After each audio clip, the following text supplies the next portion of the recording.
You're listening to the Virtue Podcast, brought to you by the Great Hearts Institute. Good conversations around the great conversation. Welcome back to the Virtue Podcast. Today, I am just delighted to be hosting my colleague and friend, Dr. Christopher Perrin.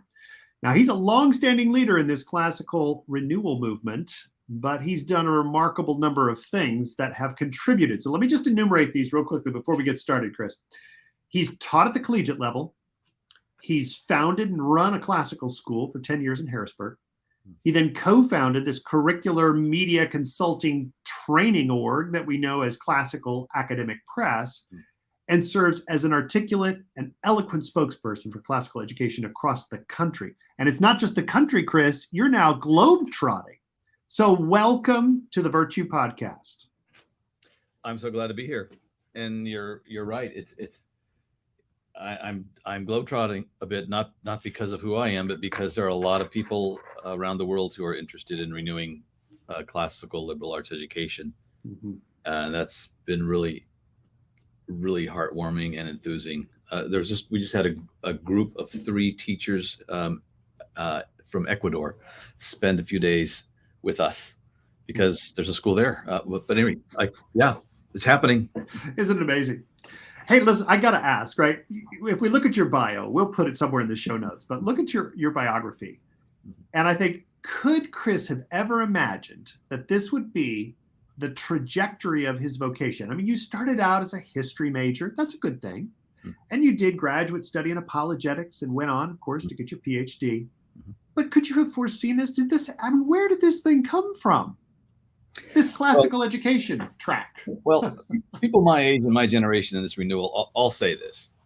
We did not go out looking for classical liberal arts education. It found us. Mm-hmm. And at a certain time in my life, it found me. And it did come as a bit of surprise. But as it often is in these matters, you look back and you see how in various ways perhaps you were being prepared for this but couldn't have known it. Mm-hmm. For example, I was a history major and a classics minor, always loved classical languages. I even thought when I was younger, when we had our first daughter, and I thought about homeschooling her, and I said, I want to teach her Latin and Greek. It's just everyone should know some Latin and Greek. So I love those classical languages from college, but I didn't know what classical education was. Right. I didn't know there was a tradition of learning that involved rest and contemplation and active learning and the integration of, the 7 liberal arts and the great conversation. I touched on it in various ways without knowing I had. My friend Martin Cawthorn and I like to describe classical education and the tradition of classical education as a beautiful 3-masted ship that hit the rocks in the late 1800s off the coast of New England, in the case of America, and began to come apart. And we've touched those fragments, and we've been floating on them. So one of those fragments that I touched in college was the classical languages, and I was interested, and I found them lovely in themselves, and I studied them not because I had some kind of a particular vocational purpose in mind. I just kind of took the next step, followed what delighted my soul. Yep. And then eventually found myself in the museum that we now might call classical education, but I didn't know what it was. So it kind of found me. It's beautiful. And we can chalk some of that up, or maybe all of that, to providence, but are so very thankful in hindsight, right, that these pieces, in fact, did float to shore that we have been able to reconstruct, and perhaps for the next generation, revitalize the House of Intellect, to borrow a title from Jacques Barzun. So you mentioned your daughter, and thinking, I need to give some of the beauty of these languages to our daughter. How did you get involved formally in classical ed? Because of my daughter. There it is. It turns out that in the summer of 1997, someone came into our church community and made an announcement and said, hey, we're starting this school across the river in Harrisburg. There's a beautiful river called the Susquehanna River that runs through the center. And we were on the we were on the West Shore, and she was on the East Shore. I said, on the East Shore, we're starting this school. We've been planning it for about a year, a founding board, and we'll be teaching Latin to students as young as third grade and teaching them great. As soon as I heard Latin in third grade, I was interested. My daughter had just finished kindergarten at another school, and it had not gone terribly well. So we were looking, and we were wondering what we would do for first grade.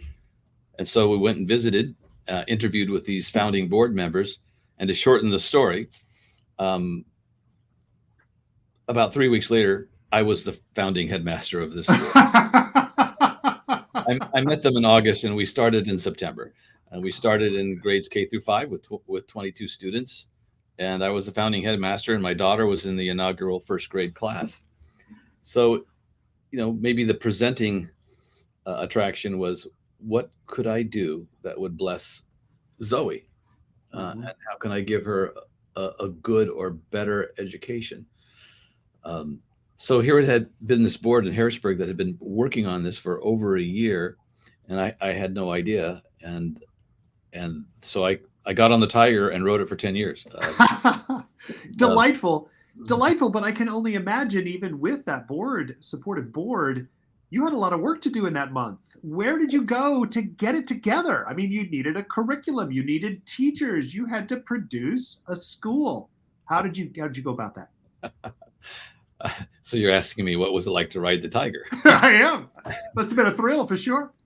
Well, and so many have had the same experience and are having it now as people come into this renewal of the liberal arts education and find it fascinating, sometimes a bit disorienting at first, but then beautiful, and then increasingly captivating, and you just start another phase of your education. So it was an education for me, and in those days, there weren't a lot of published curricula to look to. This maybe explains why I'm in the publishing business now. While I didn't plan this either, Robert. Right. To be the head of a publishing company, but way led to way, and it all makes sense as I look back now with hindsight. But what we did is we read books, and we tried the best we could to imagine from our reading what it was like to receive a good liberal arts education in past decades and centuries. And then we tried to deploy that the best we could in our classrooms and see what happened. And oftentimes it didn't go too well. There was a lot of trial and error. But interestingly, there was a school in Lancaster, Pennsylvania, that's about 45 minutes away from Harrisburg, that was a veteran classical school. Why? Because we started in 1997. They started in 1996. So they were a year ahead of us. And so I would meet with the headmaster every year, or a couple of times a year for lunch. And I would ask my friend Ty, what mistakes have you made this year that I should avoid? So, reciprocity kicked in, and you both learned from one another. Yeah. So classical education, like going back to that analogy of the ship and the fragments, it was too big and too thoroughly kind of intertwined in American society and European society as well. It was too big to completely disappear. So it's always been present in remnants. And so, if you love mathematics because you think mathematics is not just a functional art, but it's beautiful, well, guess what? You're in the classical tradition. If you've been attracted to language like I was, you're in the classical tradition. If you've had a love of poetry and literature like I know you had and have, that's another portal into the museum. You find yourself then going from place to place to place. Because one great poet might be your guide into the museum. And so their classical education has been present in remnants in various places. It just hasn't been coherently embodied and pulled together for a while, with a few exceptions. So there always were some places you could go to where classical education was maybe better. There was a better remnant available. Let me just cite St. John's College. So I went to St. John's College to their graduate institute. It's a great books college. And there they do close reading of great texts, and they regard the great texts as teachers. Well, that is a significant part of the classical tradition. So we've been gathering the pearls and trying to put them on a string. That's been. I like that. I like that metaphor. And the museum, it is, to be sure, in as much as the tradition is artifice, right? It's what we have produced and what we pass along to the next generation. But perhaps we'll switch back to that Barzunian metaphor, the house of intellect, because I'm really drawn to something that's alive, that's vital, that's a place for the family where that domestic body, that sort of training of the next generation is taking place in an intimate, in a deep way. And I suspect that what we need to do is kind of merge these two metaphors, because we need to take the greatness, right, that we find, or the great artifice that we find in the museum, in the great books, works of art and music and so forth. But we need to bring them into the home, into the hearth, next to the hearth, such that we're reading these things with our children. All of this is to say, in your work to build that school, what elements of the family, of faith, I believe that was a Christian classical school, your time at St. John's, and even your work in school, how did you kind of congeal that into or coalesce that into a curriculum? What were some of the early trademarks? Because I'm specifically interested, as you said, all these remnants exist, right? Whether in the university world or even in our own K-12 experience, there's residual, right? So there are these pieces that we can gather. But when we gather them and try to do so coherently, we're also trying to form them in a way, or piece them together in a way where the teaching and the activities of the house of intellect, right, or in this case of the school room or the schoolhouse, are reinforced by the method, the approach, the manner in which. So you mentioned something like the Socratic exploration of a text. What are some of the characteristic features that you kind of experienced at that school in Harrisburg? What were some of the features that you just saw happening by dint of the kind of people, the kind of books, the kind of activities of the classroom that just arose as if you bore witness to it happening right there in front of you? Oh, Robert, we're already in the museum right now, metaphorically, and we're walking around talking about things that are here. And I can't let your mention of Barzun just pass by. Okay, before I answer your first question, because Barzun he's a part of the story of the recovery of this of classical and liberal arts education. What's right across the street from Columbia University is the Teachers College, Columbia Teachers College, which is where education, it's one of the leading institutions that changed education, helped move it from what we would now call, say, the classical traditional education to what we would call progressive education. It happened right across the street. So you can imagine, before Columbia University acquired the Teachers College. So in, say, the 30s and 40s, you have people like Jacques Barzun there at Columbia, and Gilbert Hyatt and Mark Van Doren, coming down the steps and seeing this institution that was saying education should be different. It should be a scientific method now. We should leave behind classical studies and the liberal study of the liberal arts and the great conversations we would articulate it now, and do something completely different, which would be the right application of method based on scientific empirical study. They started to write and say, no, here's why we need to keep the liberal arts tradition that we've had for centuries, really 2 millennia. So Gilbert Hyatt writes a book like The Art of Teaching, The Art of the Teacher, and he writes the classical tradition, where he traces all of the classical influences in all of Western literature. Mark Van Doren writes a book called, he's a Pulitzer Prize-winning poet. That's right. And he writes a book called Liberal Education. And then Barzun writes several books. Teacher in America would be one, and a number of essays.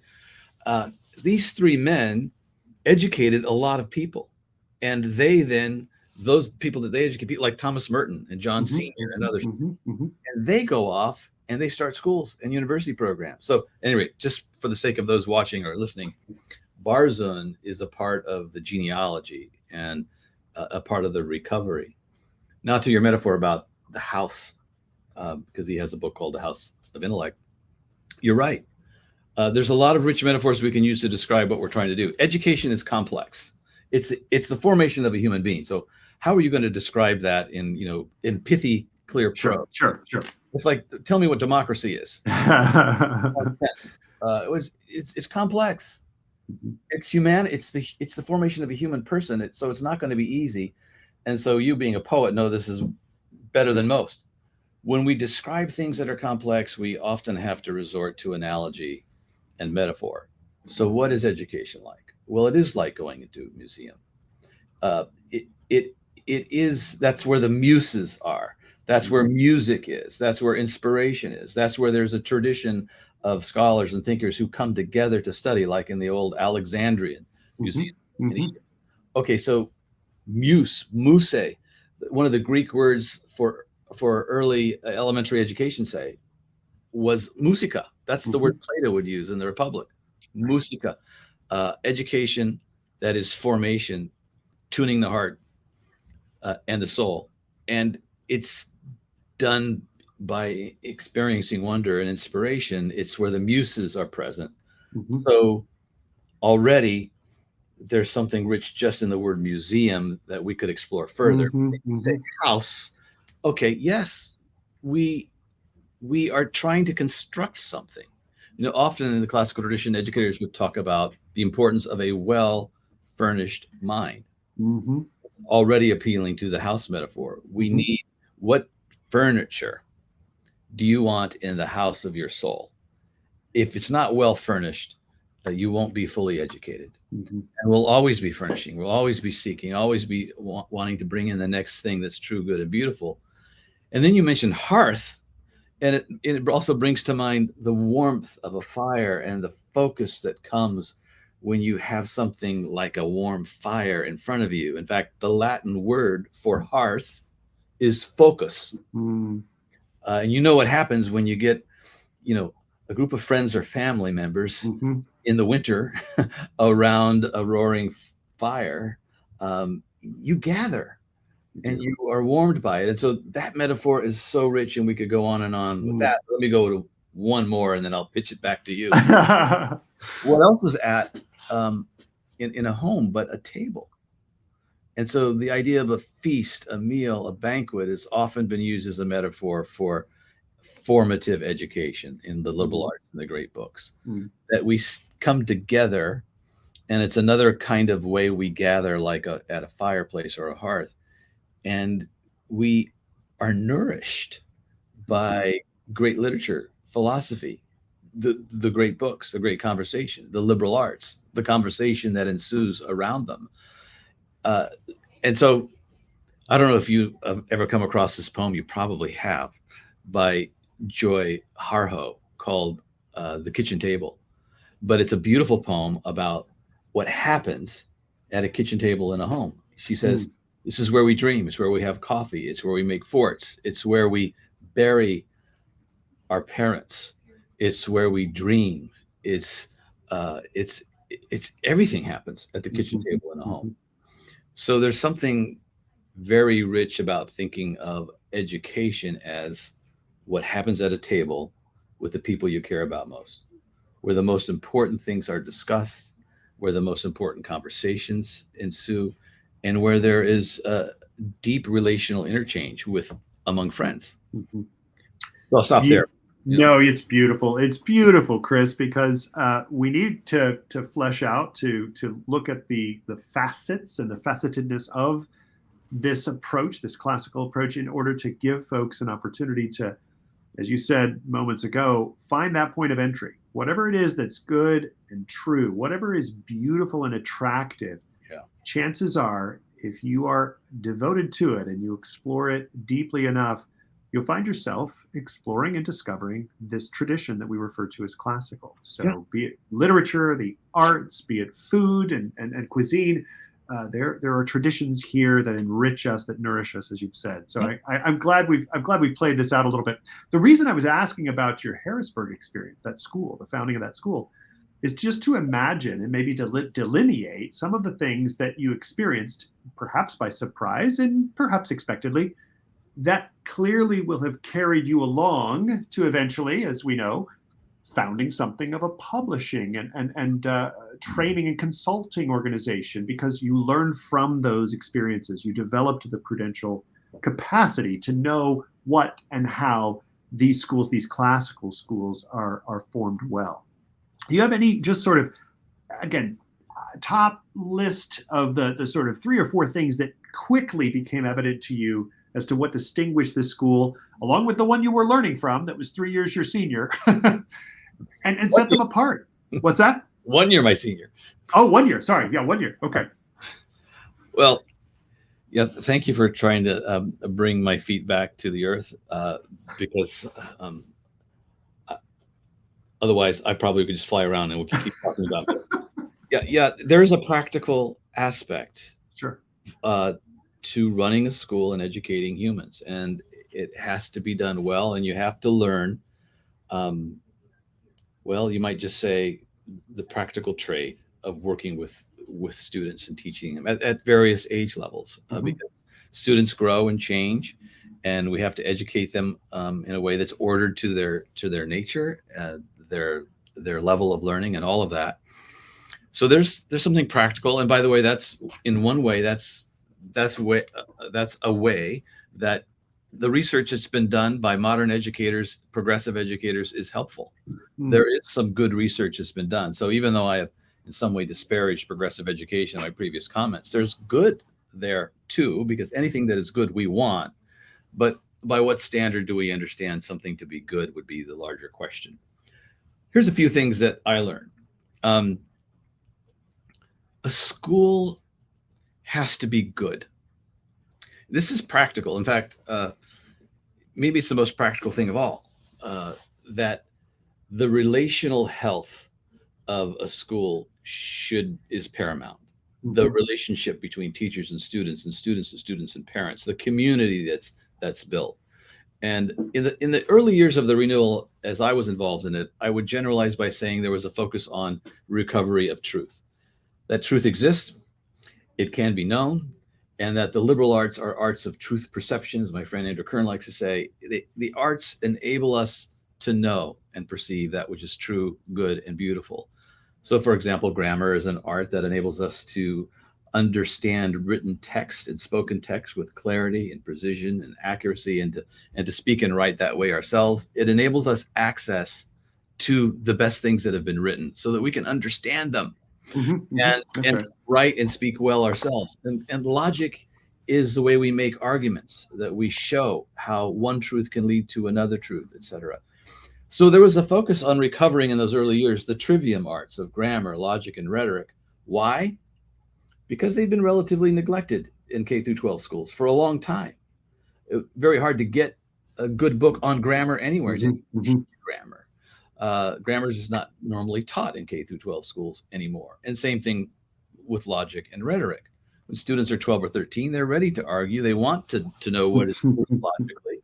They don't just want to bicker and quarrel. They want to seek what is true based on evidence. This is the time to teach them logic. So we did focus on the recovery of truth, and that's how I ended up getting into publishing, because we thought at a certain point there could be some other resources for, say, teaching Latin grammar, and to teach Latin grammar is to teach all grammar, including English grammar. Well, why don't we try that? So myself and 3 other teachers, we founded a little company with our board's approval, and the board gave us our first loan during the summer. They gave us about $4,000, and we started to build the Latin for Children series. That was back in 2000, 2001. Okay, that's the beginning of me getting involved with curriculum and publishing. But back to the comment about schools being good. A school could have a great curriculum and even good pedagogy, but if it wasn't infused with moral goodness, generosity, magnanimity, patience, humility, if it didn't have those virtues, those relational moral virtues, it would undermine the value of the curriculum. Mm. would subvert it. And so one of the mistakes we made early on is we just asked our kids to do too much. We were so excited about teaching the trivium arts, say, that we raised the bar because we thought the bar had been put down way too low. Mhm. So we thought, my goodness, these kids can do a lot more. Let's make them jump higher and higher. And we began to exhaust the kids. Mm. We also became a little brittle in our own self-assessment and are a little too serious about ourselves. Mm. Chesterton said somewhere, a man should take his mission but not himself seriously. Mm-hmm. Mm-hmm. We started to take ourselves a little too seriously, and it subverted the goodness of the school. You know, when the teacher is too self-important and thinks that his students should do and can do far more, and becomes a little bit of a taskmaster. Maybe he's competing with other teachers. So I'll stop there, but I think this is good. This is very good because I have much more that I'd like to ask you. I realize our time is limited and you're desperately busy. I'm going to take a quick break. I'd like to do a little sponsorship from an organization that I think you're familiar with. But let me just do a quick bit. I'll be right back, and then we'll continue. Sounds great. We would like to say thanks to our good friends from Classical Academic Press. They are currently running, as was just mentioned, the series Latin for Children, levels A, B, and C. This is effectively how Chris got started. Latin for Children is tailored for kids in grades 4 to 7. It includes student and teacher editions, history readers with level-appropriate stories to translate, activity books, and video and audio resources. This incorporates songs, chants, and it helps the students to memorize those tricky parts of Latin while having fun with the process. We don't want to be dour about this. It's a practice that's helped kids learn Latin since the days of the Roman Empire. It's suitable for parents who do or do not know Latin themselves. And if you're interested, they've given us a free shipping code right here, ICE Latin, ICELATIN, which will be active until the end of the month. So please check out Latin for Children. We are so thankful that CAP, Classical Academic Press, is our sponsor for this episode of Virtue. Look at that, Chris. We were able to weave in some of your commentary on the clip there. This is really good exploration of where we are, because you're acknowledging that there are some challenges almost baked in, right, to the work. Whether it's that we become too dour, that we take ourselves too seriously, whether we of course raise the bar as rightly it should be raised, but ultimately exhaust the children. These are all legitimate concerns. And given several decades now, at least 2.5 decades that you've been working away at this, tell us about the challenges. Give us the top 2 or 3 challenges that you believe face the classical movement with its continued growth. The first one that comes to mind is related to my previous comments about a school being good and exhausting students. I think we give students, generally speaking, too much of a good thing. And it's possible to get or give too much of a good thing. If you've ever been on a great buffet line and later regretted what you tried to pile on your plate and consume, you know what I mean. And more metaphorically speaking, this can extend to just about anything. You can disorder a virtue. A virtue can go wild and become a vice. And so let's just take literature. High school students who take AP literature, wouldn't this be a good thing? You might read 22 novels in a semester, and then you get one of your credits out of the way when you go to college. But what's the problem with it? Well, can you really absorb and love 22 novels in a year? A number of English professors and even history professors have been saying, please don't give high school students AP English. Why would they say that? Because those students don't become literature majors. They get literature out of the way. They get their first 101 credit out of the way, and they save themselves $3,000 or $4,000 when they go to college. But it's not, except for those 10%, that minority of English, those students are going to love English even if they had to read 50 novels in a year. There are those students, and they can then distort and skew our whole assessment. Why can't all those other kids be like those kids who are happy? But there are lots of potential lifelong literary lovers who are squashed and killed by being required to just do too much in high school. There are students, adults, who let me turn this into a joke. In classical education circles, it's popular to like Shakespeare or pretend that you do, because many of us have had a bad high school experience with Shakespeare, where we had to kind of wolf down a comedy in a week and a half, and then a tragedy in another week and a half, and we didn't quite get it, and we think that we don't like Shakespeare. Really, we love Shakespeare. We just haven't been taught him well. We haven't been able to be guided into him well. We took too little time with him, and maybe we were taught by a teacher who had the same experience, who didn't have the opportunity to learn to love Shakespeare. So C.S. Lewis says somewhere in one of his letters that we should teach far fewer subjects and teach them far better. What I'm getting at is this idea of leisurely learning, or the Greek word schole, which captures this idea. Schole means something like undistracted time to study the things that are most worthwhile, usually with good friends, usually in a beautiful place, and usually with food and drink. This is going back to Aristotle and others. This was kind of one of the great human activities, is to engage in this kind of leisurely discussion and learning and contemplation with friends. Ironically, that word, schole, is the root for our word school. And for the German word school, and the Italian word scuola, and the Spanish word escuela, and the French word école. But there isn't a lot of schole in our schools anymore. So I think one challenge that we face is figuring out how to go deeper with fewer things in order to radically increase the opportunities for students to love the discipline that they're studying. Even the word study used to connote love. You study what you love. And this is still true today. Our students study what they love. They might not love Shakespeare because of the way it's been taught, but they might be studying the Buffalo Bills. That's right. And know every player on the team, or some video game. So how do we help to cultivate studium, true study, or zeal for the true, good, and the beautiful? It requires doing more with less. No, I'm not going to say that. It requires spending more time with fewer texts. So I don't have a formula for you. No. And I don't want one because I really am looking for the principled maxim, the sort of, maybe even the aphorism, if you've got one, that helps us to understand where we may go wrong if we're not careful. That the challenge is ever before us to attend to the quality, and that is going to require that schole that you've referenced.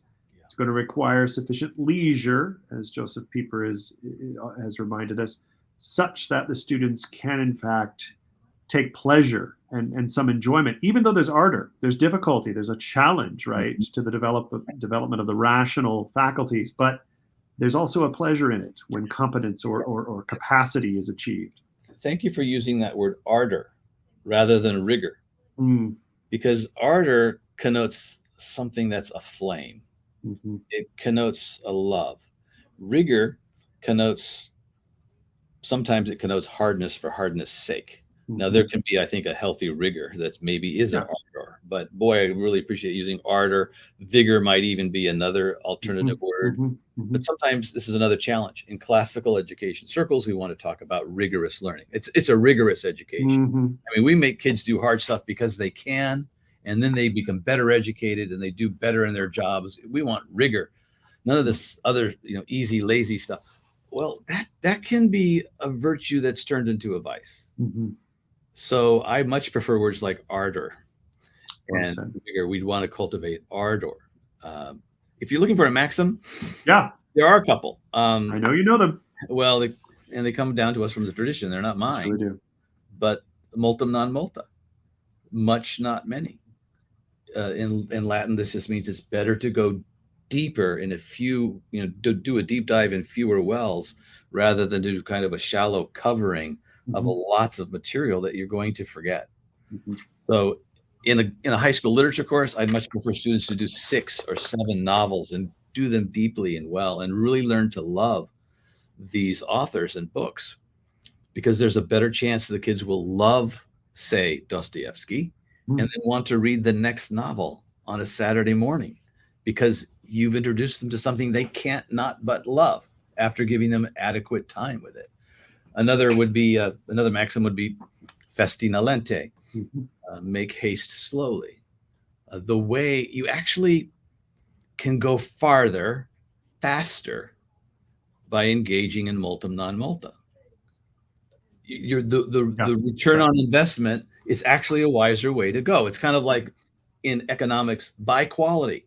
It's Mm. better to buy, if you can afford it, buy a really good leather chair. Mhm. It will serve you all your life rather than to buy one of those cheap fakes that Mhm. you could get for a quarter of the money, but it's going to wear out in 5 years. That's right. That's right. So same thing applies in education. It's you have a better chance of creating a love of an art, an author, a subject, a discipline that will continue even outside of the classroom walls. That's right. Chris, we could explore this and probably will at some point when you join us later in February for the National Symposium. I suspect we're going to go out to dinner and have a rather engaging conversation with friends over that meal that you keep referencing.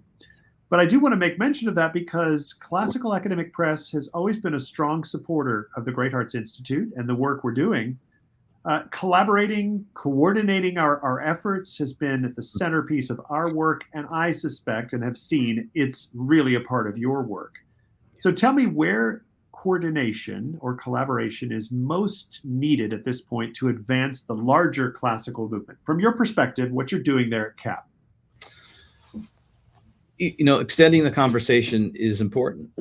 You and I have become friends and colleagues and conversation partners over the years as we met one another at conferences. Mhm. So this ongoing kind of collaboration needs to continue, and it needs to extend in its reach. Um, there are so many people who are classically minded and they don't know it. And Mm. once they hear about this tradition and understand it, they take to it like a duck to water. They find themselves in some ways. There are others who are kind of on the sidelines who appreciate classical learning to a significant degree, but are a bit skeptical of anything that's a movement and anything that's being politicized or just talked about with too much commercial language Mhm. and rah rah. So when I say we should be careful not to take ourselves too seriously, Yeah, yeah. this is an appropriate moment to just reference that. We should be humble in front of this great inheritance. None of us have any cause to boast. But when you go into a massive museum, a beautiful museum like the British Museum or the Mhm. Metropolitan Museum in New York, it doesn't matter who you are, how many PhDs you have, you feel small. Mhm. If you like Egypt, well, you turn to your right and when you go into the Met and you can see a mummy, an Egyptian mummy, Mhm. 13 of them, I think, or a reconstructed temple. Okay, that might be politically problematic now, but there is a Egyptian temple from Yep, Egypt that's in right. the Met. You realize, in a fresh way, how little you know of all knowledge, Mm. and therefore this tradition should humble us, and it should remove any kind of trace of boastfulness or pride. Mm. Mark Van Doren, in his book Liberal Education, says, you know, here's a well-educated professor from Columbia University. He's a Pulitzer Prize-winning poet. He says, "I'm still trying to get an education. This book is about what it means for me and others to try to become Mm. educated. A well-educated person is always somebody else. Mm. It's never yourself." Mhm. Uh, so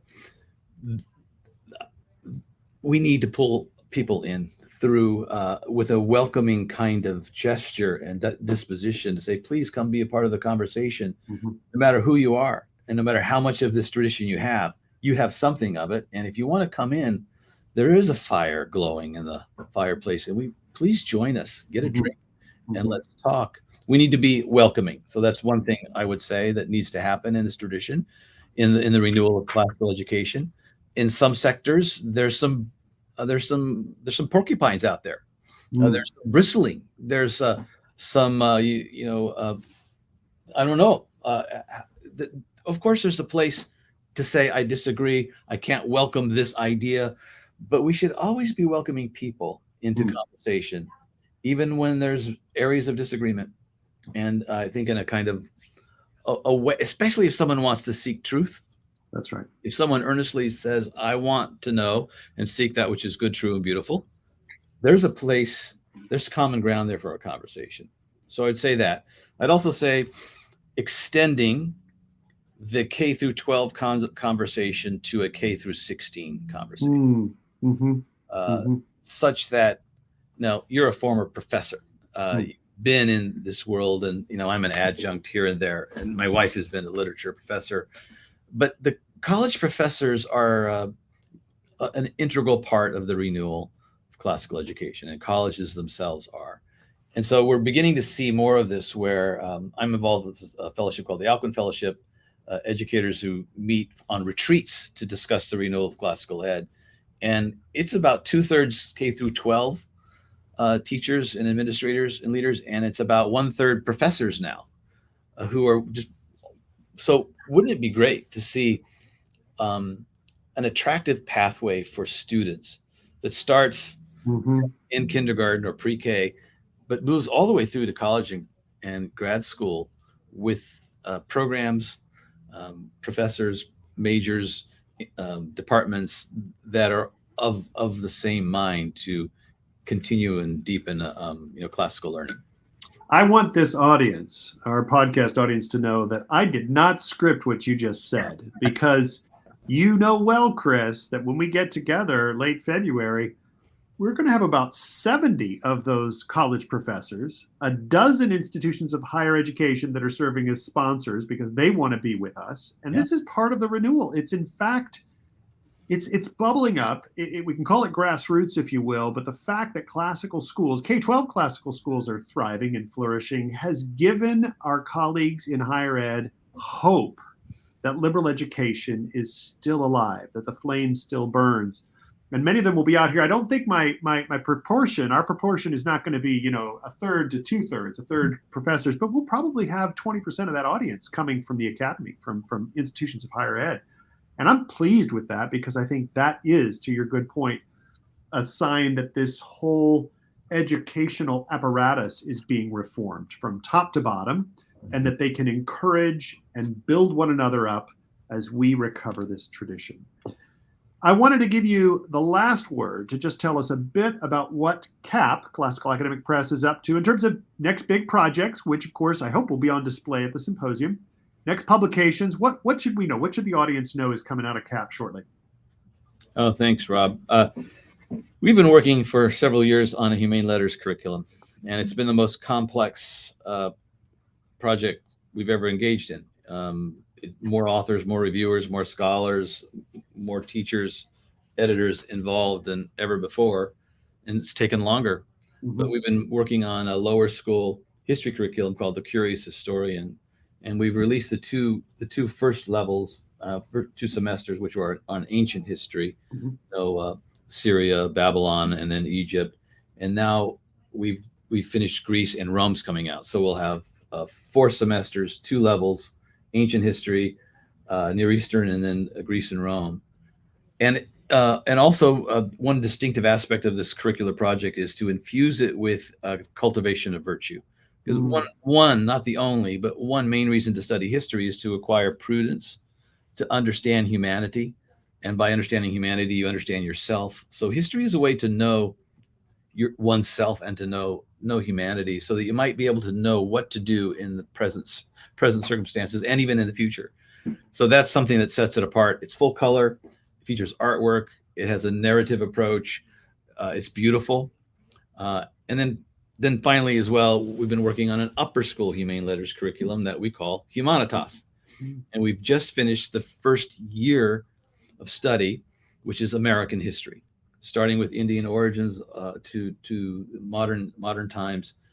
And the Humanitas curriculum consists of curated, annotated, collected primary source readings with introductions and afterwards, but really 80% of what this series is a collection of primary source readings, carefully organized for students to study and learn history, philosophy, theology, poetry, some literature.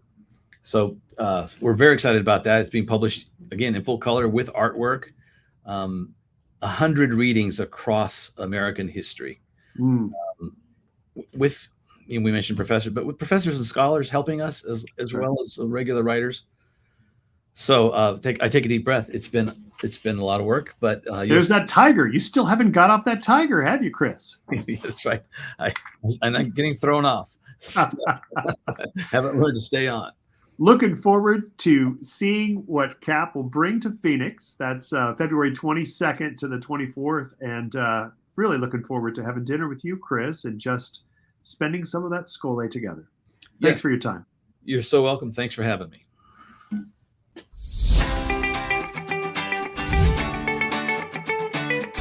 Registration for the 2023 National Symposium for Classical Education is now open. Join us February 22nd through the 24th in Phoenix, Arizona for 3 days of unsurpassed scholarship, professional workshops, and networking opportunities. For more information, visit www.greathearts.institute. Working together to renew the tradition.